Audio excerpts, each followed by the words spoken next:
Hi అండి, అందరికీ నమస్తే. ఇంకా ఈరోజు అయితే మామూలుగా రాత్రి పడితే వర్షం అయితే బాగా పడింది కదా. ఆ వర్షానికి అయితే మొత్తం ఇట్లయితే గిలలన్నీ అయితే రీపినాయి. అంటే మనది ఆల్మోస్ట్ తోట అంతా అయిపోయింది కాబట్టి మనకేం ప్రాబ్లం లేదు. ఒకవేళ పడినా దాదాపు అంటే మనకి ఉండేటి కూడా ఎక్కువ ఏం లేవండి. మామూలుగా ఉండేటి కూడా వచ్చేసి చెట్లన్నీ మొత్తం 250 అట్లయితే ఉంటాయి. ఆ 250లో ఎన్ని పడినాయి అయితే చూడాలి. మామూలుగా వేరే వాళ్ళు అయితే మన ఊళ్ళోనే వాళ్ళైతే దాదాపు 30% దాకా అయితే పడినాయంట. వాళ్ళది అది కాక ఫస్ట్ కటింగ్ వాళ్ళు కొట్టినది. ఇంకా వాళ్ళ ఎన్ని పడినాయో చూడాలి ఒకసారి. తోట దగ్గరికి అయితే వెళ్ళి చూడాలి ఒకసారి ఎన్ని పడినాయేమో అని. మనవి కూడా అయితే ఏమంటే మన ఆల్మోస్ట్ అన్నీ అయిపోయినాయి కాబట్టి అంతగా ఏం పల్లెని అనుకుంటున్నా. కానీ తోట అంతా అయితే తిరిగి చూద్దాం ఎన్ని పడి ఉంటాయో ఒకసారి చూస్తాను.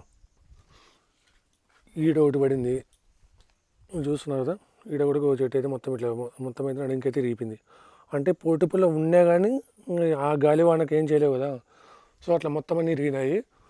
కొన్ని మామూలుగా పోటుపుల్ల పెట్టుకోకుండా కొన్ని అయితే బాగానే ఉన్నాయి. అది మళ్ళీ ఎందుకో కానీ కొన్ని స్ట్రాంగ్గానే ఉన్నాయి. చూద్దాం ఇంకా తోటంతా తిరిగి తెలుస్తుంది. ఇట్లా ఫుల్ టైట్ అయితే అయినాయి అన్నీ మొత్తము. కనీసం వచ్చే వాళ్ళు కూడా ఎవరు లేరు ఇప్పుడు ప్రజెంట్ అయితే. మొత్తం ఇట్లా ఆడ చూసినా ఫుల్ టైట్లు అయితే అయినాయి. ఫుల్ టైట్లు అయినా కానీ ఇప్పుడు కనీసం వచ్చే నాదుడు కూడా లేడు. అటు ఎవరైనా వచ్చి తోట చూసి కనీసం కొంతమంది ఒప్పుకునే వాళ్ళు కూడా తోట కొట్టకుండా పోయిన వాళ్ళు ఉన్నారు ఇప్పటికైతే ప్రజెంట్ అయితే. ఈడోటి పడింది.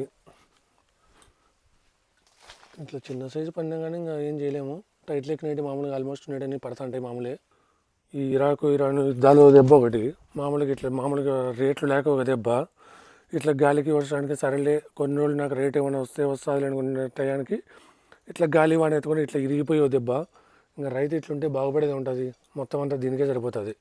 పెట్టిన ఎఫర్టు మొత్తం కష్టం అంతా ఇట్లా ఇరిగిపోయింది అనుకోండి. ఇంకా ఏముంటుంది చెప్పండి, రైతుకు మిగిలేది ఉంటుంది. రైతుకి ఎప్పుడు మిగులుతుందో ఎప్పుడు ఉంటుందో కూడా ఎవడికి అర్థం కాదు అది. ఎందుకంటే ఇట్లా వర్షాలు పడి మొత్తం ఇరిగిపోతున్నాయి అనుకోండి, ఇంకేముంటుంది చెప్పండి. రైతు ఇంకా ఉండేది ఏముంటుంది, అసలు ఏముండదు. ఇప్పుడు మనకే ఇంకా ఇట్లుంటే మామూలుగా గెలలు టైట్ ఉండి సైజులు ఉండే వాళ్ళ పరిస్థితి ఏం చెప్పండి. ఇది చూడండి, మొత్తం వేరుతో సహా మొత్తం ఏంది లేదు, వేరుతో సహా వచ్చి పడిపోయింది మొత్తం. ఏం లేదు. ఇంక మనయే ఇట్లున్నాయంటే ఆల్మోస్ట్ ఇప్పుడు మా ఊర్లో వచ్చేసి కొంతమంది ఒక బండి కూడా మామూలుగా ఒక బండి కొట్టిన వాళ్ళు ఉంటారు. వాళ్ళ పరిస్థితి ఇంకా ఎంత ఘోరంగా ఉంటుందో ఒకసారి చూడండి. ఇప్పుడు మీరు చూస్తున్నారు కదా ఈ తోట వచ్చేసి మొత్తం 5.5 నుంచి 6 ఎకరాలు అయితే ఉంటుంది. ఇది మా ఊరోళ్ళతోటే. మొత్తం వచ్చేసి రాత్రి పడిన వర్షానికి వచ్చేసి మొత్తం చూడండి, మొత్తం అట్లయితే మొత్తం అయితే ఇరిగిపోయింది. కొట్టిన కూడా ఈ తోటలో వచ్చేసి ఒక్క బండి కాయలు అయితే కొట్టినారు. అది కూడా చాలా తక్కువ రేటుకే కొట్టినారు. 11,500 12,000 ఆ రేట్లో అయితే కొట్టినారు. దీనికి ఎంత పెట్టుబడి ఉంటుంది ఏమైంటుంది ఒకసారి అనగానే. 11,800 12,000తో ఒక బండి కొట్టుకుంటే ఇంకా ఈ ఎంత నష్టం వచ్చింటుందో ఒకసారి మీరు ఆలోచించండి.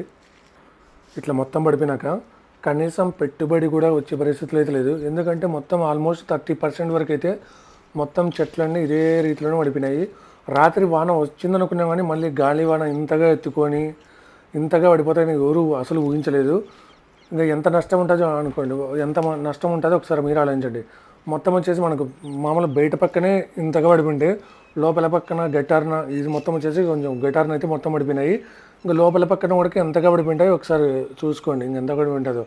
ఇంకా దీని ప్రకారం చూస్తే కనీసం వచ్చిన పెట్టుబడి కూడా ఏం రాలేదు ఇంతవరకు తెలియకు. ఇంత ఘోరంగా పడిపోయినాయి. ఇంకా అది కాక పండగ రోజు కాబట్టి అందరూ సంతోషంగా ఉండాల్సిన టైంలో ఇట్లా ఈ చెట్లను చూసినాక ఎవరికైనా కానీ ఎంత పెట్టుబడి పెట్టినా కనీసం కళ్ళల్లో నీళ్ళు అయితే తిరుగుతాయి. ఇంకా చూసిన కదా ఇంకా ఈ ఘోరాన్ని అయితే మనం ఏం చేయలేము. ఇంకంతే. రైతు ఇట్లా పడిపోయి ఇట్లా మామూలుగా యుద్ధాల వల్ల రేట్లు తగ్గిపోయి దళారులంతా ఒకటైపోయి ఇట్లా ప్రకృతి వైపరీత్యం జరిగి ఇట్లా మామూలుగా అకాలమైన వర్షాలకు వచ్చేసి మొత్తం ఇట్లా పడిపోయి ఉంటే ఇంకా ఏం మిగులుతుందో చెప్పండి. రైతుకి లాస్ట్కి ఏం మిగిలేదే ఉండదు. కానీ తప్పక మళ్ళీ ధైర్యం చేసి మళ్ళీ పంట అయితే పెట్టాలి, మళ్ళీ అయితే పండించాల్సిందే. అదైతే తప్పదు. జై హింద్.